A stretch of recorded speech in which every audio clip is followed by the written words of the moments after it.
Hi and welcome to my channel. My name is Sarah and I love to talk about books. And today I'm going to be talking about short stories and trying to find you a collection that you'll love.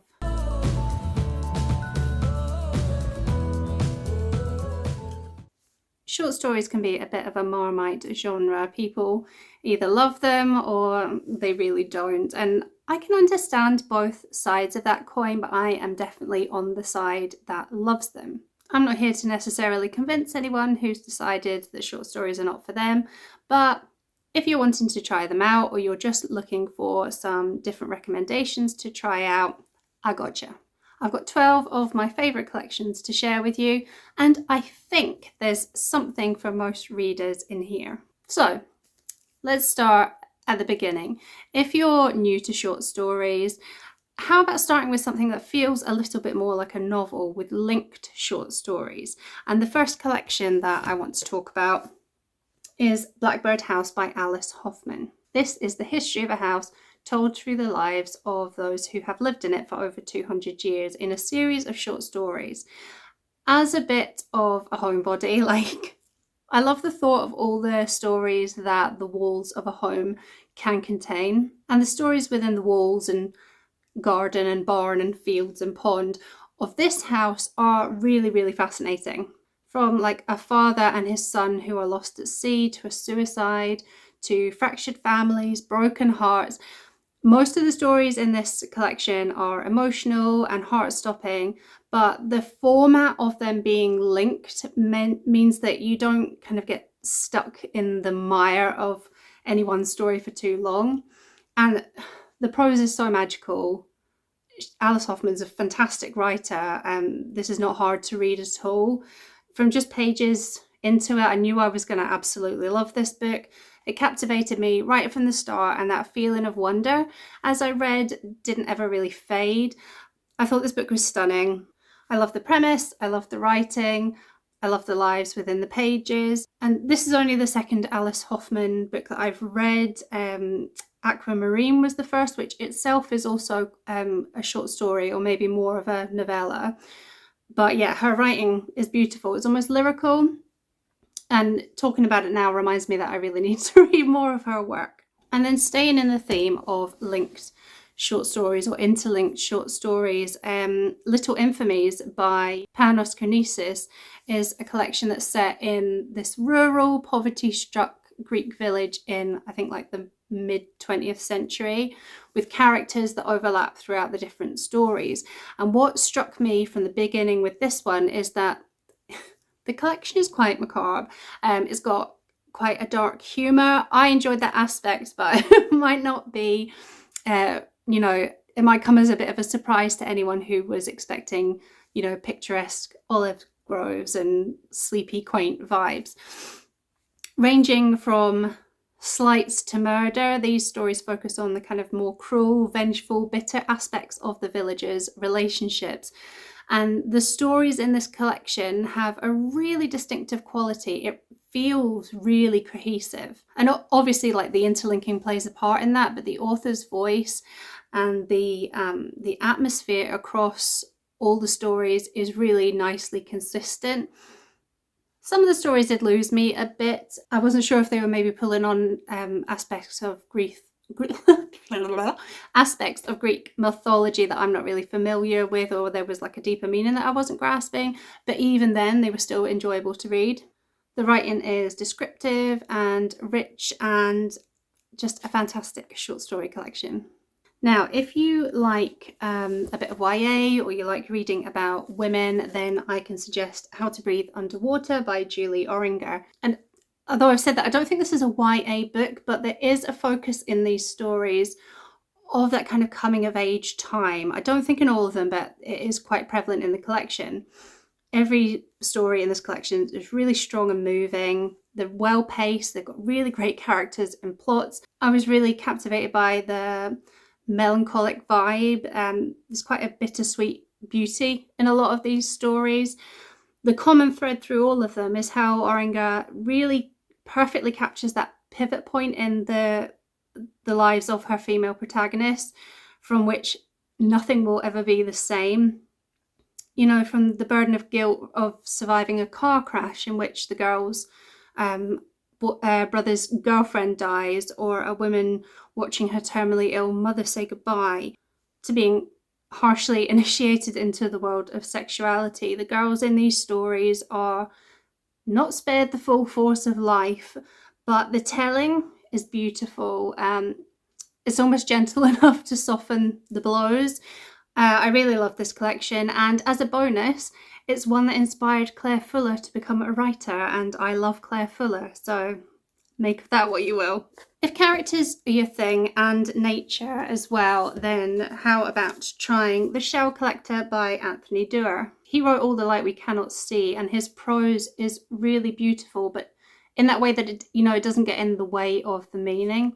I think he's really good at setting a tone and bringing a setting to life. Given that these are short stories, I felt that a lot of the characters were really fleshed out. Not all of them, but, even so, every character is still realised enough to drive a story forward. And I think it's because he's really good at getting right down to the emotions and the feelings of the characters, rather than focusing too much on their appearance or using a lot of dialogue. And like I said, nature plays a strong part in all these stories. Fishing in particular, which if you told me I was going to recommend a book about fishing. But I do love stories where nature plays such a strong role, with characters that are really connected to their environment. Again, there's a lot of sadness in these stories. There's thwarted relationships, or people who don't get to reach their potential due to outside actions, or, the actions of those people who are in the relationships. And I think my favourite story in this collection, or my favourite stories in this collection, were the saddest ones. I don't know what that says about me, but the emotion in them was just really tangible. And this is a beautiful collection. If you're interested in the Jewish experience, To Be a Man by Nicole Krauss is a really good pick. From the first story, this collection totally had my heart, because it's this powerful story of a young woman getting into dangerous territory when exploring her sexuality, but it's told through the eyes of her quite naive dorm mates, who are recounting all of this in later life, so they're able to apply a perspective that they've gained now they're older. And I was left in tears by a story of an elderly gentleman who is struck by a sudden need to protect his grandson from the pressures and restrictions of tradition and expectation when he meets him as a newborn. And they've really stayed with me since I read this collection. Krauss explores a lot of themes rooted in the Jewish experience, which is something that I haven't lived myself, but I didn't really know a lot about as well. So I really enjoyed learning more about that through her really exquisite storytelling. She gets to the core of a lot of human emotions and ways of seeing the world, and sometimes the most powerful conclusions are in what she leaves unsaid. I think she's a fantastic writer. She wrote one of my favourite books, The History of Love. So I was really nervous going into this collection because I love that book so much, and I was scared that this wouldn't live up to that one. But if this collection is anything to go by, then I don't think she could ever disappoint me. It's definitely one of my favourite short story collections that I've ever read. I don't think there's a single story in it that I didn't enjoy. All of them felt really fully fleshed out and resolved, which you don't always get in short story collections. Even the shortest ones feel like a contained full story. If you're into Black female authors writing about the experiences of women, then a collection I recently read, The Secret Lives of Church Ladies by Deesha Philyaw, is a good shout. I think this is a really special collection. It focuses on Black women, their inner selves and their lives, and ostensibly all the women, the types of women that you might see at church, but not necessarily how you would assume them to be from that fact alone. These women are sexual. They know what they want or what they don't want in their lives, and they are more than the stereotype. I flew through this collection. I found it really cohesive and compelling, and the characters are vivid. The situations are in turns funny and heartbreaking, and the spectrum of lives that are represented in this collection is really rich. But what links all of them, no matter what's going on or what the background of the woman is their strength. I think I'd gone into this thinking that sex was going to be very much the focus, but it isn't, or, not in every story, because there's, issues of family and self-determination are also strong themes in this book. And actually, I feel like I read it too fast, and I want to read it again to really be able to speak more passionately about it, because this is a stunning collection. If you don't mind getting a bit gloomy, I can recommend Answer Me by Susanna Tamaro, because this collection is pretty harrowing. Like, I don't think there's a ray of sunshine in the whole damn thing, but for me at least, that isn't necessarily a bad thing. Each story really hooked me with its rich writing. I felt for all the protagonists or for those around them, because these stories explore betrayals by people who are meant to love us, the darkness of men, the complexities of motherhood, and the line between love and hate, and also the one between religion and atheism. They really touched me, and I think the sadness of them has stuck with me. Sometimes I think that's just as important as stories that lift you up as well. And we are getting into that time of year where gloominess can be part of coziness, so maybe now is the right time to give this one a try. If you like to see the mundane mixed with the absurd, it's a bit dusty, I've taken off my bookshelves from upstairs, but this is Explaining Death to the Dog by Susan Perabo. And I read this on holiday. I didn't have any expectations for this book. I think I took it with me just simply because it was light, but I ended up being really surprised by it. And, surprised both by the maturity of the themes and the author's voice. And I was also surprised by the strength of each story. These are about ordinary people living their ordinary lives who find themselves in quite weird and unique situations.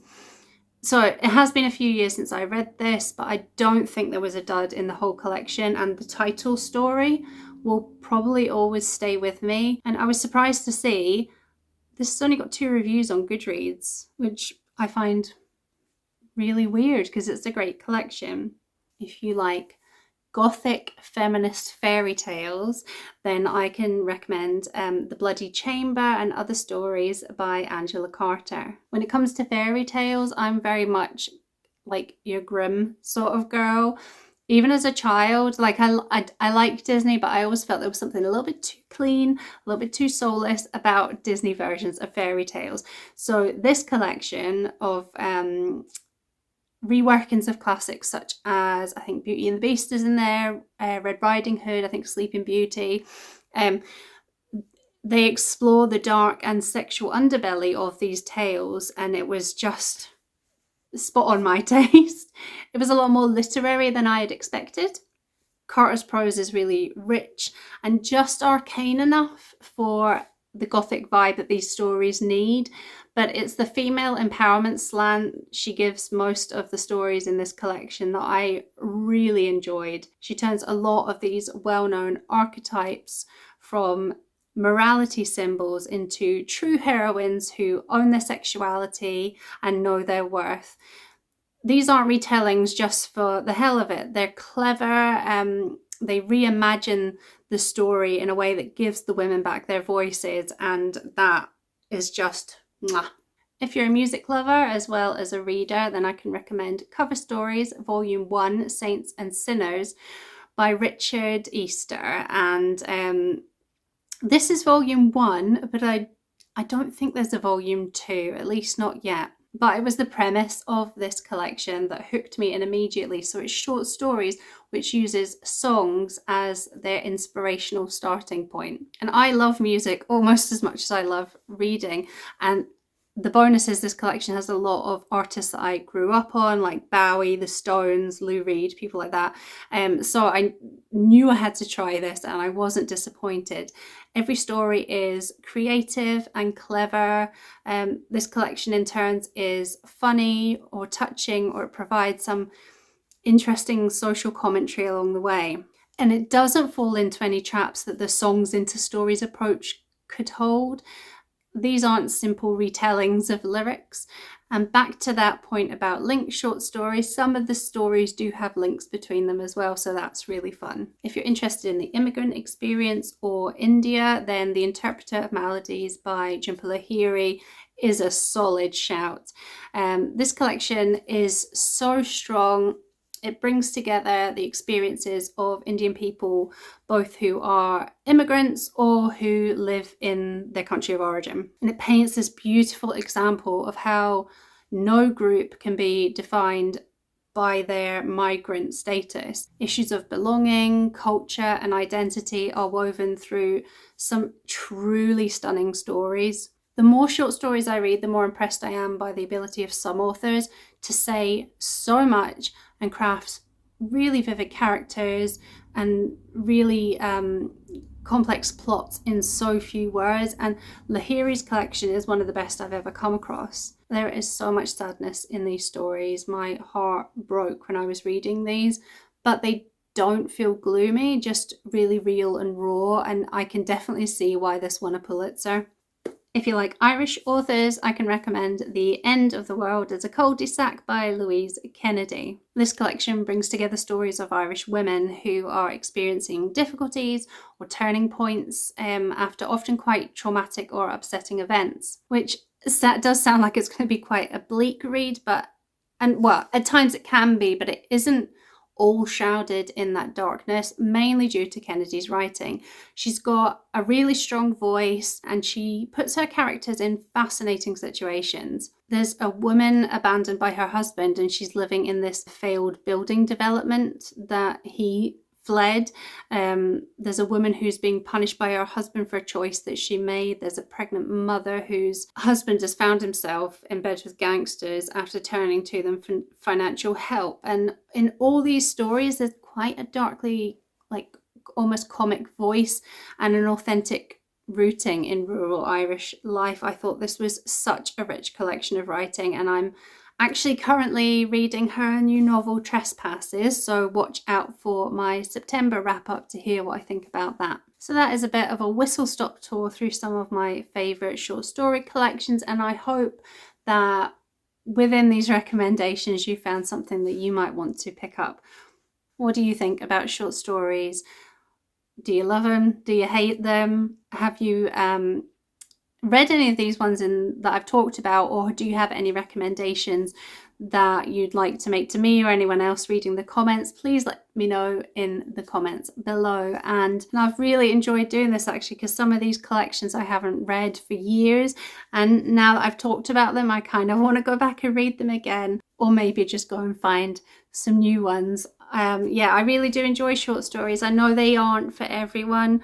I know some people like to really delve into a book and spend time with characters and, follow through a longer form of plot and things. But I think short stories can be quite deceptive because you can get a lot of that in a short story. And I think it takes a really good writer to be able to craft a story that fits into such a few words.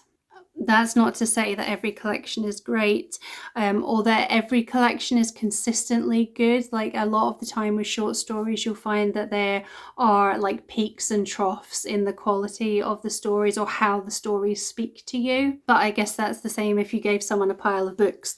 There would be ones that spoke to them and ones that didn't. So if you haven't picked up short stories before, I really would recommend at least dipping your toe in, because you might find that you actually really love them.